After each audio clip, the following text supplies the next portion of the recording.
امریکی صدر Donald Trump کا روسی صدر ولادیمیر پوٹن سے ٹیلیفونک رابطہ، موجودہ عالمی صورتحال پر تبادلہ خیال کیا گیا۔ روسی میڈیا کے مطابق صدر پوٹن نے امریکی صدر کو مشرق وسطی میں کشیدگی کے خاتمے کے لیے تجاویز پیش کر دی۔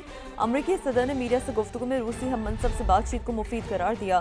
ان کا کہنا تھا کہ صدر پوٹن مشرق وسطی کے حوالے سے مدد کرنا چاہتے ہیں۔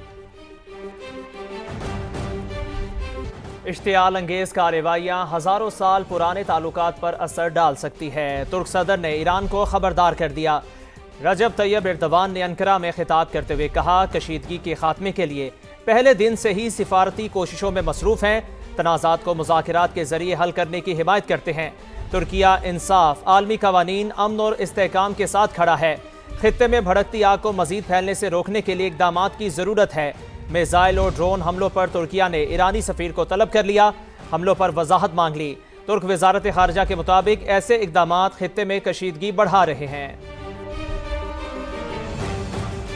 ایران میں اسکول پر حملہ امریکی فوج نہیں کیا، نیو یارک ٹائمز نے شواہد سامنے لے آیا۔ رپورٹ کے مطابق اسکول کے قریب ٹوماہاک میزائل گرنے کی نئی ویڈیو سامنے آ گئی، جس میں بڑے پیمانے پر تباہی دیکھی گئی۔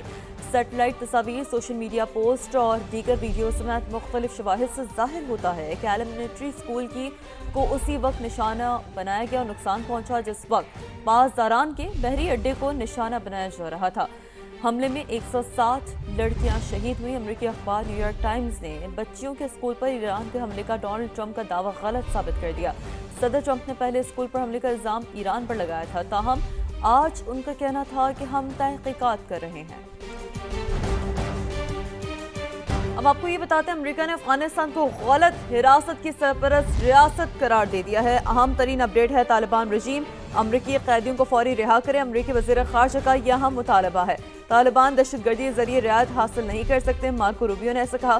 امریکی شہری ڈینس کوئل اور محمود حبیبی کو فوری رہا کیا جائے، مارکو روبیو کی جانب سے کہا گیا۔ تو امریکہ نے افغانستان کو غلط حراست کی سرپرست ریاست قرار دے دیا ہے۔ طالبان رجیم امریکی قیدیوں کو فوری رہا کرے، امریکی وزیر خارجہ کا یہ اہم ترین مطالبہ ہے جو کہ سامنے آ رہا ہے، اور امریکی شہری ڈینس کوئل اور محمود حبیبی کو فوری طور پر رہا کیا جائے، مارکو روبیو نے ایسا کہا۔ پاکستان میں 5G ٹیکنالوجی کی راہ ہموار، 5G اسپیکٹرم کی نیلامی آج صبح 10 بجے ہوگی۔ حکومت نے واضح کیا ہے کہ نیلامی کا مقصد صرف آمدن حاصل کرنا نہیں بلکہ ملک میں جدید ترین ڈیجیٹل سروسز کی فراہمی ہے۔ وزیر اطلاعات عطا طاہر کا کہنا ہے کہ بہتر معیار کی سروس اور ڈیجیٹل معیشت کے فروغ کو ترجیح دی جائے گی۔ Chairman P T A 300 mega hertz سے زائد اسپیکٹرم نیلام ہونے کے لیے پر امید ہیں۔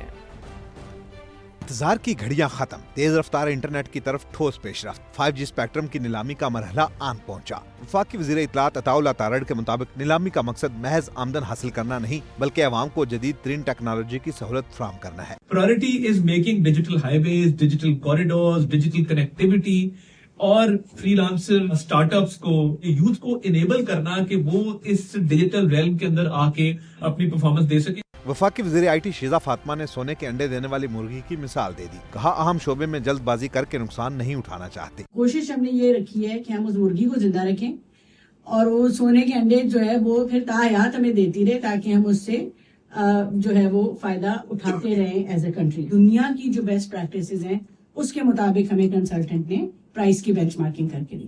5G اسپیکٹرم کی نیلامی سے پی ٹی اے بھی پر امید۔ Chairman major general retired Hafeez ur Rehman نے 300 میگا ہرٹز سے زائد اسپیکٹرم نیلام ہونے کی توقع ظاہر کر دی۔ کم از کم 300 اسپیکٹرم کو اٹھانا پڑے گا تاکہ کوالٹی 4G کی بہتر اور 5G پاکستان میں آ سکے۔ تو 50% تو ویسے میری انڈرسٹینڈنگ میں بک جائے گا، ہوپفلی 300 سے اوپر جائے گا۔ وزیر آئی ٹی نے درآمدی موبائل فونز پر عائد بھاری ٹیکس کا معاملہ FBR کے سامنے اٹھانے کا اعلان بھی کر دیا۔ کہا بھاری اضافی ٹیکسوں کے باعث ملک میں صرف 2 سے 3% افراد ہی مہنگے لگژری موبائل فون استعمال کرتے ہیں۔ بلیٹن کا آغاز کرتے ہیں اہم ترین خبر سے۔ ایران جنگ ختم کرنے کے قریب ہے لیکن 1 ہفتے سے زیادہ وقت لگے گا۔ امریکی صدر ڈونلڈ ٹرمپ کا دعویٰ، کہا ایران کی طویل عرصے تک ایٹمی ہتھیار بنانے کی صلاحیت ختم کر دی، نیوی کے 51 جہاز تباہ کر دیے، میزائل اور ڈرون صلاحیت محدود کر دی، زمینی فوج بھیجنے کا ارادہ نہیں۔ امریکی صدر کا نئے سپریم لیڈر کے انتخاب پر ناگواری کا اظہار، کہا مشتبہ خامنہئی کے انتخاب پر مایوسی ہوئی، اس سے ایران میں صورتحال نہیں بدلے گی، ہم ایران کا ایسا صدر چاہتے ہیں جو دنیا کے لیے اچھا ہو۔ امریکی صدر نے کہا ایران کے پڑوسی ممالک غیر جانبدار تھے لیکن 1 ہفتے سے زیادہ وقت لگے گا۔ امریکی صدر ڈونلڈ ٹرمپ کا دعویٰ